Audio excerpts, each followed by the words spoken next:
Capage TV. Capage TV.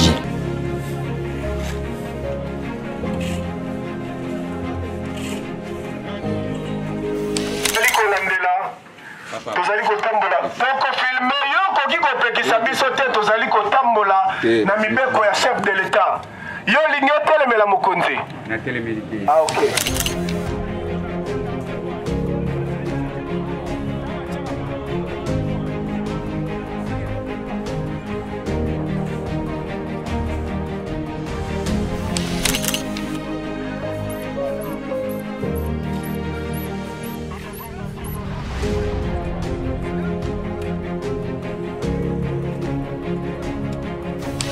Je suis bourgmestre comme tous les autres, mais en tant que doyen, le conseil que je peux donner, que il faut s'inscrire dans la vision de son Excellence Monsieur le Gouverneur Jean-Thierry Ngomilamba. Au début, moi, j'étais reproché du fait que je n'ai pas encore intégré cette vision-là. Mais depuis que je l'ai intégré, je crois, j'aurai moins de problèmes avec lui. Parce que je connais.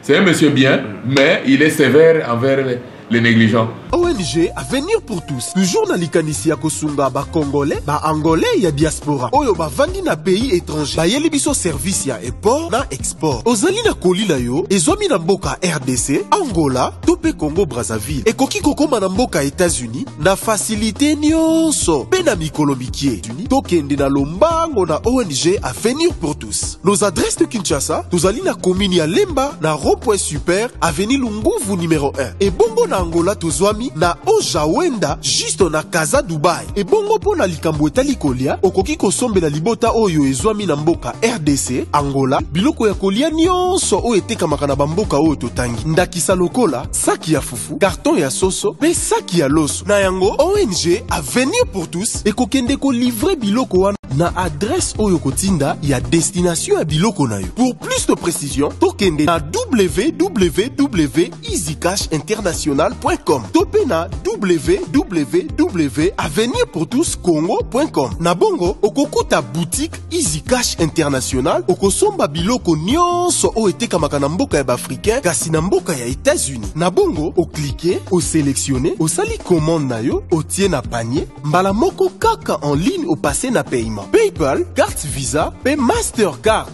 Au silisi kofuta, ONG Avenir pour tous et ko livrer commande na yo na ba ville nyonso ya mboka États-Unis. Pona Congo Kinshasa, pe Angola, livraison ezali rapide. www.avenirpourtouscongo.org. Okukuta note technique, au créer compte na yo, pona ko sala transfert na ba mboka lokola RDC, Angola. Après ko créer compte na yo, o se connecter, o tie ba info na yo, o tie pe ba info ya bénéficiaire. Après, au passer na paiement, toujours en ligne. Pour plus d'informations, Bengana, plus 1, 85, 98, 88, 45, 43. Topé plus 243, 90, 67, 11, 067. Topé na plus 243, 81, 37, 47, 535. Et bongo pona ko retirer mongo na yo na Angola, okokuta biso na Ojawenda, Casa Dubai, tona Kalemba de, pe na bisika nyonso na Angola. Na Kinshasa, tozali na commune ya Lemba, avenue Lunguvu, numéro 1, juste na rond-point super. Cabinet de santé nationale puissante chez Dr Cathy Munga. Comme on a sœur Cathy Munga, nazali naturothérapeute, nazali kosunga bandeko bazali na bokono ndenge na ndenge au moyen de plantes naturelles.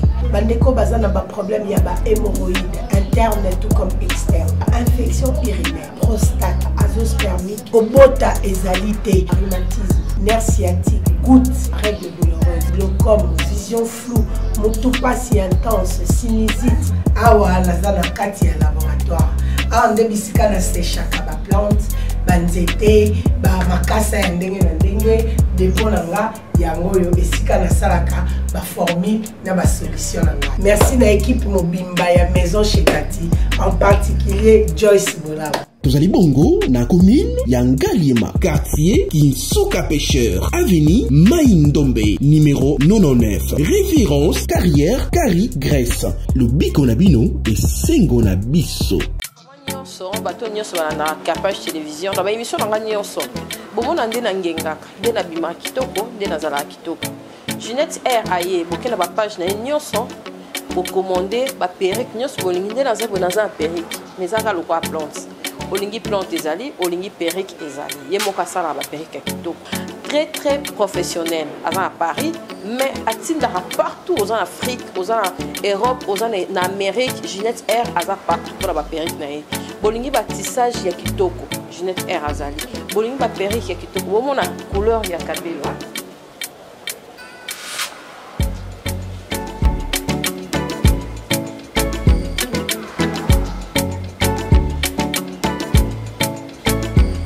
couleur ya kabelo kitoko makasi bomoni pe on a défilé na mo kitoko makasi Ginette Air très formidable numéro est la simple au bien ka Ginette Sumbu de ma part aux huiles au commandé boucle. Nous bâtirons un pays plus beau qu'avant dans la paix. Lungi n'a déclaré à partir il y a Sikoyo lancement, il y a opération Kin Bopeto.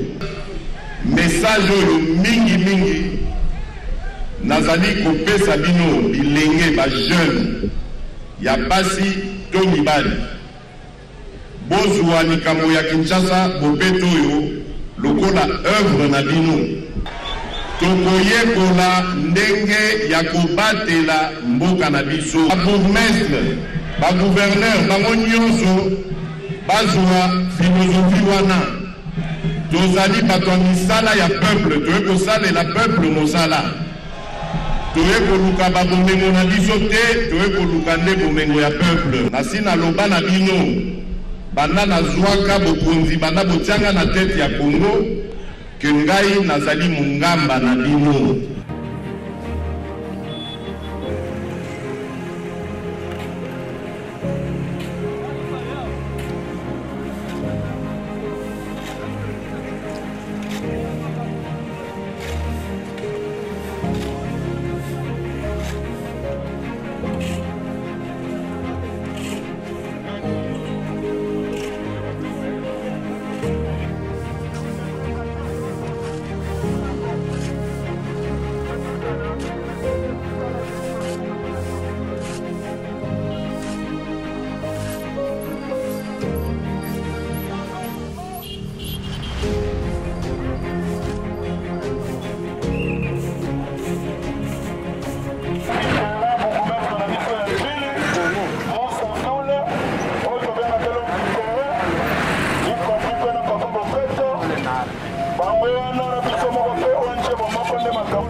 Nous sommes dans la commune de Ndjili. Nous sommes toujours là pour accompagner le projet de notre chef de l'État, Félix Tshisekedi Tshilombo. Et puis le gouverneur de la ville, Chantiningo Bilambaka. Balobi Kisasa, il faut comme à Bopeto. Papa, maman, oyo nyonso atelemelaka. Que Kisasa est comme à Bopeto, toko telemelaye. Momoni bourgmestre ya Ndjili. ndenge ye moko atelemi mpona kotia bopeto na njili. Yo bourgmestre oyo olingi commune na yo ezala sali te, tokotelemela yo. Omoni moninga na yo to collègue na yo bourgmestre Moussa Abdul ndenge azali kotia bopeto na commune na ye. Nous devons bâtir notre pays plus beau qu'avant.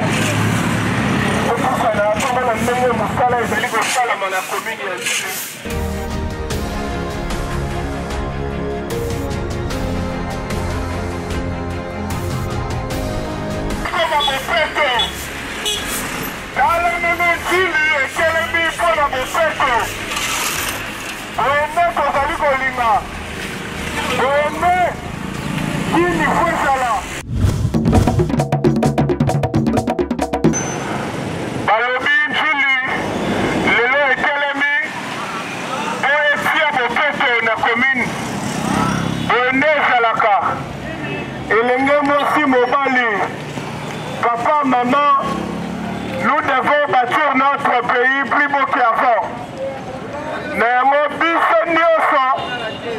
Il faut que mokonzi ya mboka Papa Félix Tshisekedi Tshilombo Fatou Besson elongo na gouverneur de la ville Santini Mobila Mbaka balobi Kinshasa il faut ekoma bopeto na yango lelo ngai Papa bopeto na ye na komini ya Njili na ye kolandela ndenge mosala ezali kosalema na ntongo ya lelo balobi bourgmestre ya Njili Papa Moussa Abdul ye mpe atelemi mpona kosunga Papa Fatou Besson balobi oyo akotelemela projet ya président de la République Félix Tshisekedi Tshilombo tokotelemela ye. Papa, maman, nous devons bâtir notre pays plus beau qu'avant. Telematia bopeto liboso tope la sima ya ndako na yo. C'est très important. Papa, maman, balobi oyo ateka salite liboso ya ndako tope sima ya ndako akofuta mpako ya leta. Olelaka ntango midi pokwa omona nanga malaria omona nanga typhoïde tozali na posa Kinshasa ekoma bopeto Njili ekoma bopeto. Nous devons bâtir notre pays plus beau qu'avant. Ezali slogan tope hymne national. Papa et maman chia bopeto liboso ya ndaku na yo tope sima ya ndaku na yo mpo bana babela te. Na yango lelo bourgmestre ya komini ya Njili atelemi lisusu mpona kosensibilize Njili ekoma bopeto oyo akotelemela idéologie ya chef de l'État na gouverneur de la ville Santini Mobila na bourgmestre Moussa Abdul tokotelemela ye. Papa, maman, balobi tia bopeto liboso ya ndaku na yo. Lelo papa bopeto aye na komini ya Njili na ye kolandela soki Njili ezalaka bopeto. Namoni ye moko bourgmestre ya Njili ndenge azali kotia bopeto na komini na ye. Parce que mikolo yo soki otie salite liboso ya ndaku na yo bakofutisa yo mpako ya leta. Balobi Njili il faut ekoma bopeto.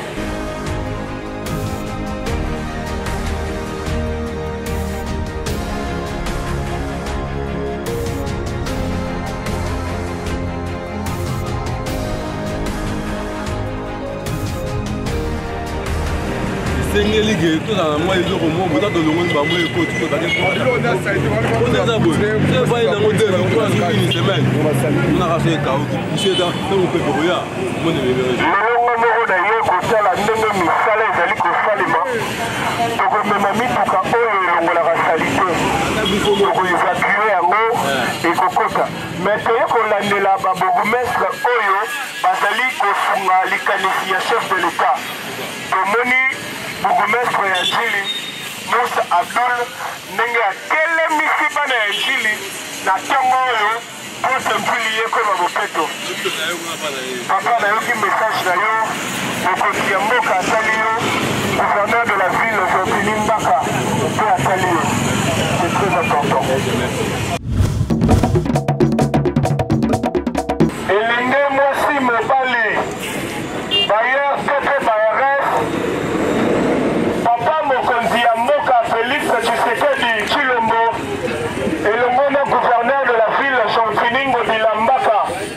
Lelongai papa Bopeto na ye na komini ya Njili pona kolandela soki Njili ezali Bopeto na moni bourgmestre ya Njili papa Moussa Abdul atelemi na tonga pona kotia Bopeto na nzela yo Bayarès to pe locataire oyo abwakaka salite liboso ya ndako voisin oyo ya propre kuna ndeko oyo azali salite ndeko oyo abwakaka salite na butu soki balali yeba ete lopango wana bokofuta mpako ya leta lopango ya salite yeba ete tokofilme yo bayer tokofilme na balocataire pote papa na mama balanda bamona ndenge bozali kotia Njili salité. Nous devons bâtir notre pays plus beau qu'avant. C'est très important. Papa Bopeto Ayaki Naleki.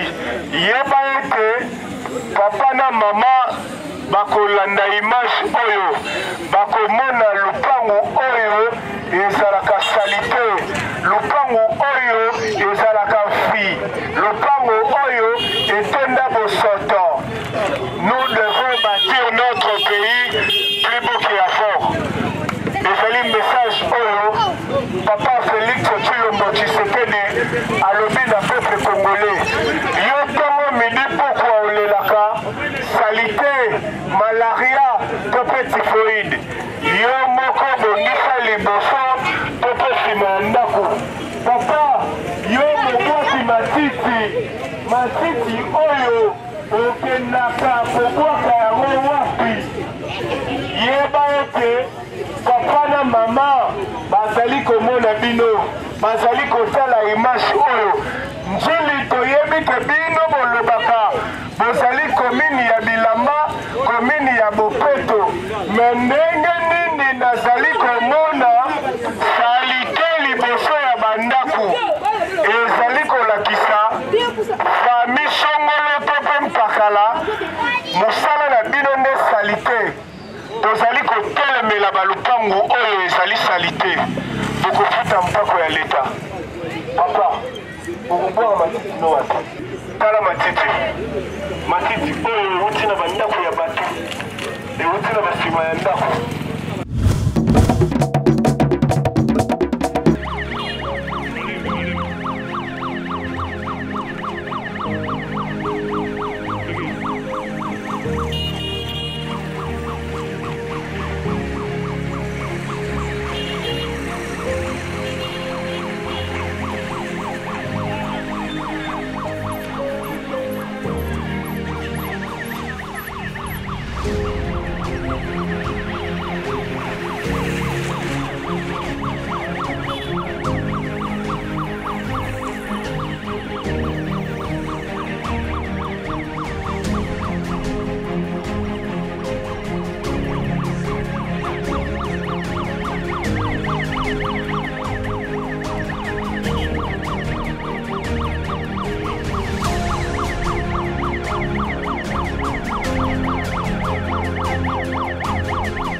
ngai nazali lisu ya mokonzi lelo nazali tokofilme bandako oyo ezali kobwaka salite tozali kolandela tozali kotambola tokofilme yo koki kopekisa biso te tozali kotambola na mibeko ya chef de l'état yo lingi otelemela mokonzi ok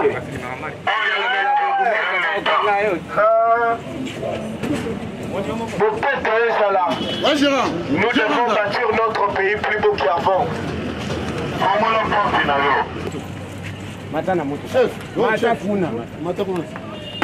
Papa mokonzi alobi mata bino bozali kotelemela initiative ya papa Félix de la République.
lamuka simba pa obongisa liboso ya ndako na yo bourgmestre ya njili ye moko atelemi lelo papa Musa Abdul azali kotambola mpona kosensibilize mpona koyebisa na banjilo nyonso boye njili il faut ezala bopoto njili il faut ezala propre mama kuna voisin oyo abwakaka kalite liboso ya ndako yeba ete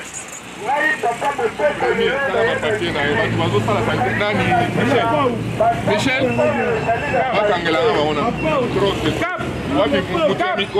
premier hasard.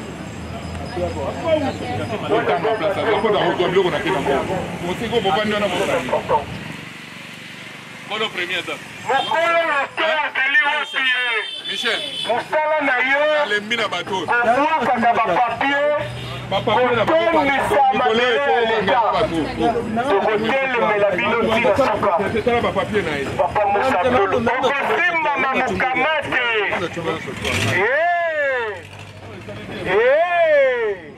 Mabele ezali à l'État. Ezali à Binoté. Les géants.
Papa na mama batindi ngai pote natala esika oyo ezali bopeto soki salite ezali liboso ya ndako na yo okofuta mpako ya leta ngai papa bopeto na ye nazali koleka liboso ya bandako na bino mpona kosensibilize kopase message que nous devons bâtir notre pays plus beau qu'avant. C'est très important. Njili toyoka kaka ezalaka commune ya Sap. Mais tolingi pe Sap wana ezala tili boso ya bandako. Il faut qu'il sasa tepe njili ezala bopeto. Ye musala na yo kokua kaka salite na sima ya ndako soki bato balali. Ndeko voisin, papa Bayard Bayeret. Funda voisin oyo abwaka kalite liboso ya ndako tokofunda ye ndeko na ngai mpona ya koya tozali kosensibilize bapapa na bamama ye mosala na yo kolelaka malaria me tala esika ovandi eske bopeto ezali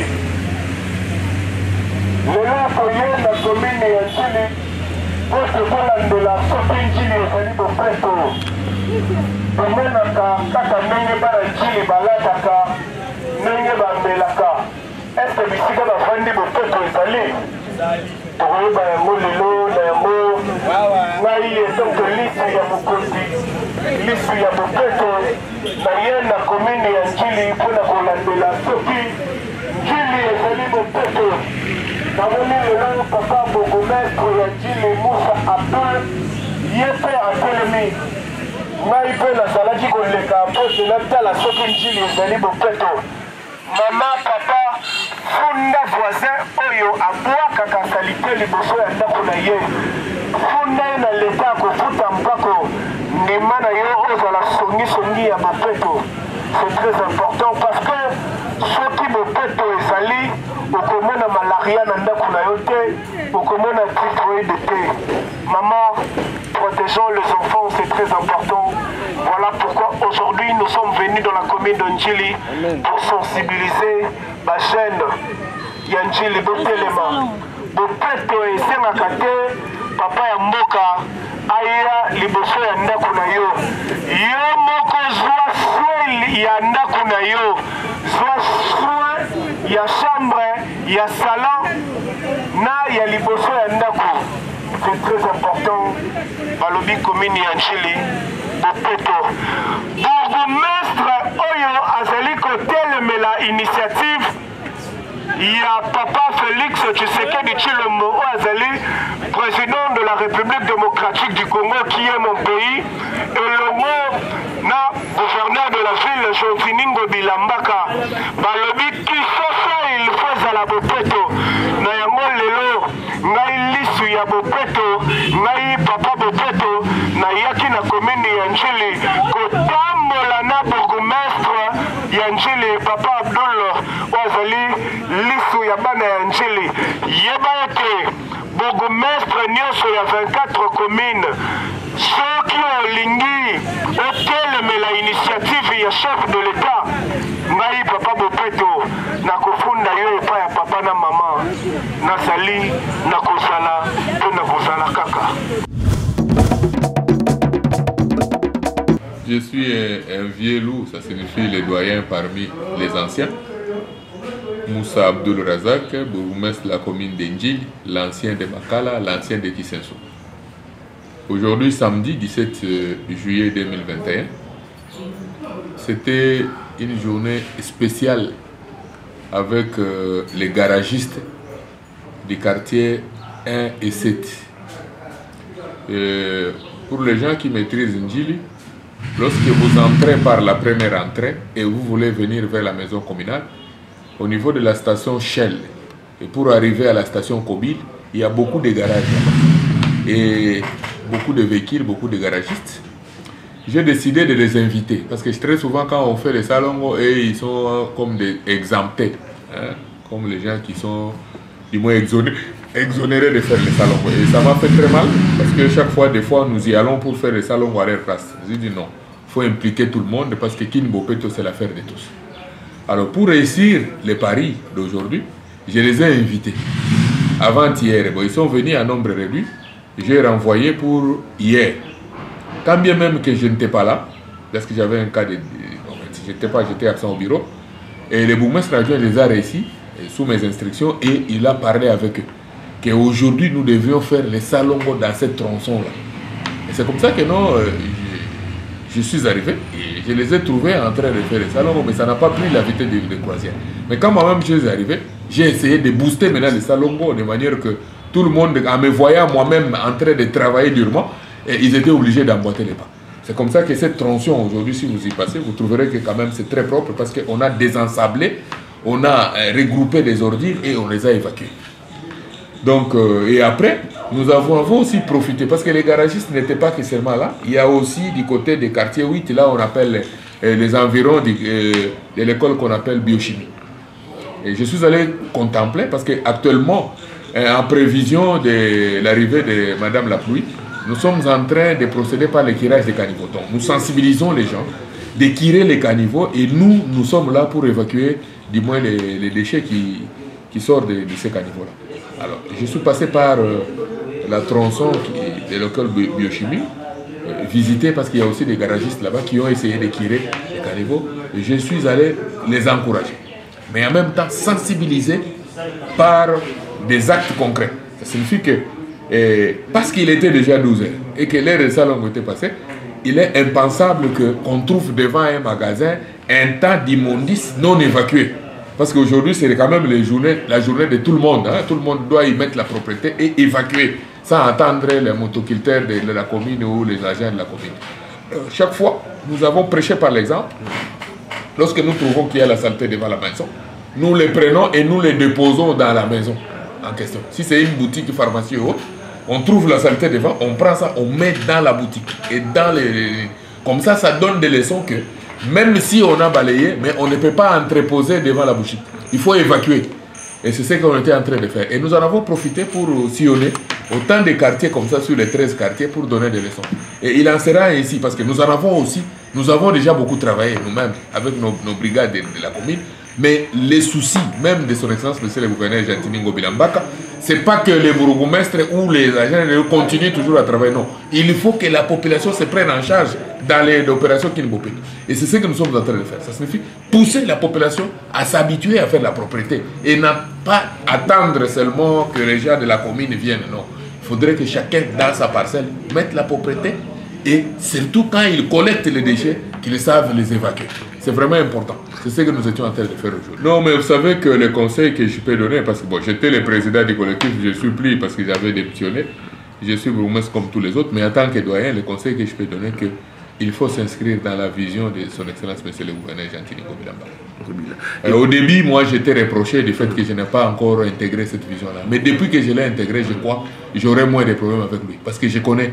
C'est un monsieur bien, mais il est sévère envers les négligents. Donc, si on se met sur le terrain, si on fait travailler les gens et tout, on aura moins de problèmes avec son excellence Jantini Ngobila. Mais celui qui néglige, il le verra toujours qu'il est mauvais parce qu'il n'hésitera pas à frapper. Bon, moi, en tout cas, ayant déjà été frappé, je me dis, et ça s'arrête là parce que je ne peux pas accepter qu'on me frappe pour la deuxième fois. Voilà pourquoi je suis debout à tout moment parce que j'ai déjà compris la philosophie, j'ai déjà compris les modes opératoires de Jantini Ngobila, j'ai déjà compris la vision. Voilà pourquoi j'aurai moins de problèmes avec. Non, l'émission, parmi tant d'autres, c'est une bonne chose parce que c'est une motivation, un stimulus pour que les gens travaillent. Tu t'imagines que des fois, nous travaillons dans les réseaux sociaux, il y a plusieurs groupes de la ville, 100% ville, 100% ceci, bon, tu vois, et il y a beaucoup de groupes que nous fonctionnons. Nous sommes plus dans les réseaux que dans la presse ici. Alors, si il est là pour nous accompagner, et ça ne fait pas du mal à personne, parce que souvent les groupes, c'est entre nous, tous ceux qui sont impliqués, les structures qui sont rattachées dans les Kinbopeto, mais au niveau de la ville. Mais avec la presse, on sort un peu. On n'est pas seulement au niveau de la ville, on n'est pas focalisé, mais on est aussi pour les communs des mortels.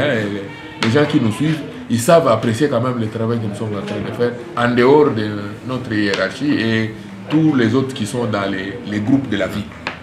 Merci beaucoup, monsieur le bourgmestre. Non, c'est à moi de vous remercier pour l'accompagnement. Et il n'en sera pas la dernière fois, je crois qu'on aura l'occasion de... On nous a dit que vous travaillez aussi la nuit. Oui, il nous arrive de travailler. Aujourd'hui, par exemple, on va travailler la nuit. Parce que tu vois, nous qui sommes sur le boulevard là, de temps en temps, nous connaissons, il y a des visiteurs. Parce que c'est Njili, Massina, Kimbaseke, tout ça, c'est de la porte d'entrée et de sortie, le boulevard là. Bon, comme demain, il y a un grand événement, nous avons perdu un grand cardinal. C'est ici l'occasion pour moi de présenter les condoléances à sa famille biologique et la famille religieuse. Donc vous comprenez qu'il faut que le boulevard soit propre parce que demain, nous allons accueillir le corps du cardinal. Comme ça sort de l'aéroport pour la ville, il faudrait que le boulevard soit propre. C'est comme ça que non seulement nous avons durement travaillé les jours, mais mon équipe va encore travailler la nuit pour rendre propre ce boulevard-là afin d'accueillir dans la propriété les corps de celui-là même qui a beaucoup contribué dans la démocratie dans notre pays. J'ai cité le cardinal Mosengo Passini. Merci. C'est à moi de vous remercier.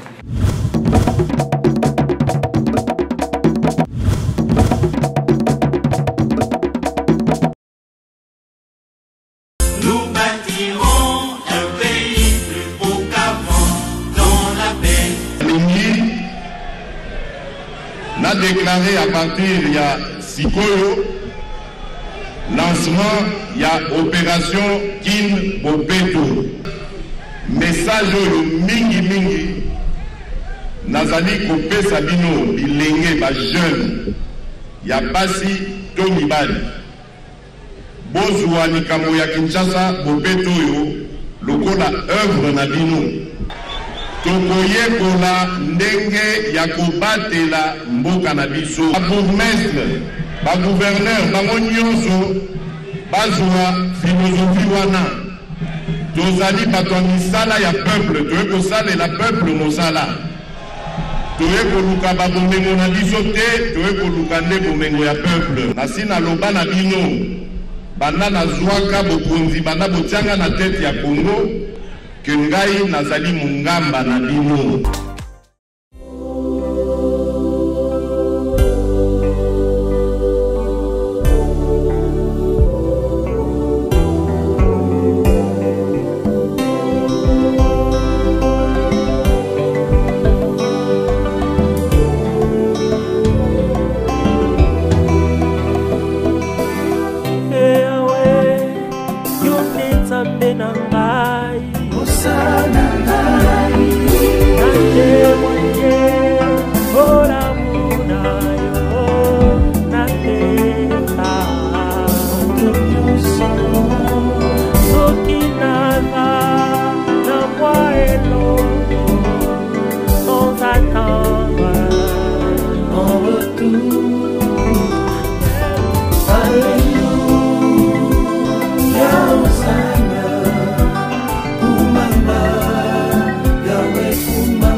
Viens, Esprit de Dieu,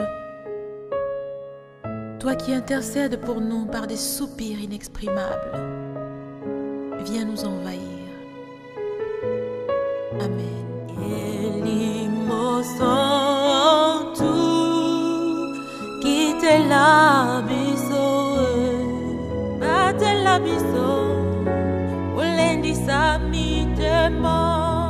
L'Esprit de Dieu est parmi nous.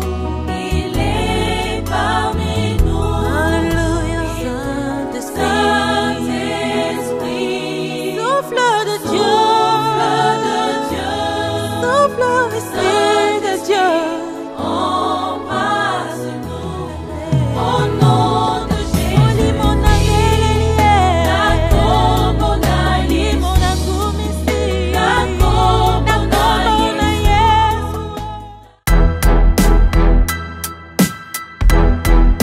Oredeso Commercial Kinshasa. Oredeso est un complexe commercial qui dispose pour vous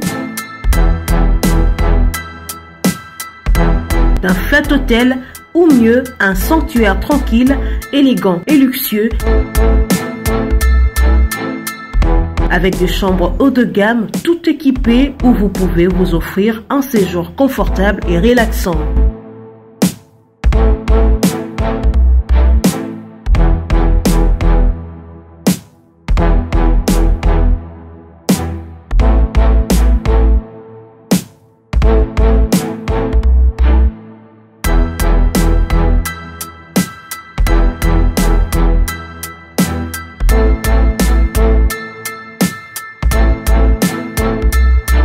Notre restaurant vous propose une exquise cuisine qui fait le bonheur de gourmands. Vous cherchez un endroit pour vos réunions ou conférences? Oredeso dispose d'une mini-salle de réunion parfaitement équipée avec une capacité d'accueil qui répond à tous les besoins.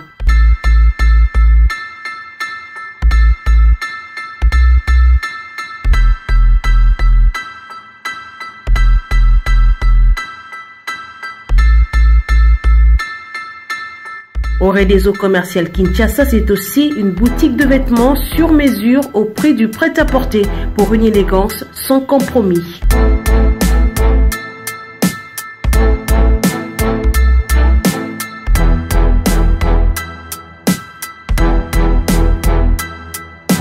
Et notre agence fret et transfert d'argent vous propose un service rapide et de qualité défiant toute concurrence. Retrouvez-nous à Kinshasa au numéro A8 de l'avenue d'Ibaya, quartier Matongé dans la commune de Kalamou, derrière la Maison de la Bible, et au numéro 44 de l'avenue Baoumbu dans la commune de Matete. En Angola, martyr de Kifuangondo vers l'aéroport international de l'Angola. Et puis en France, 29 rue de Paris, 94 190 Villeneuve-Saint-Georges. Oredeso Commercial Kinshasa, au service de tous.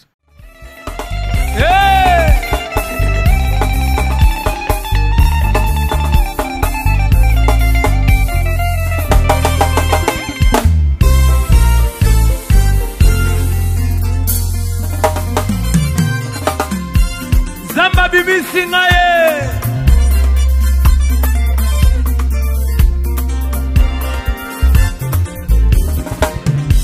lelo nzambe abibisinga ye lelo nzambe abibisinga ye nafuti mbongo te lelo nzambe abibisinga ye lelo nzambe abibisinga alongolinga na makambo ekobo lelo nzambe abibisinga ye lelo nzambe abibisinga eske moto moko aza te nzambe abibisi ye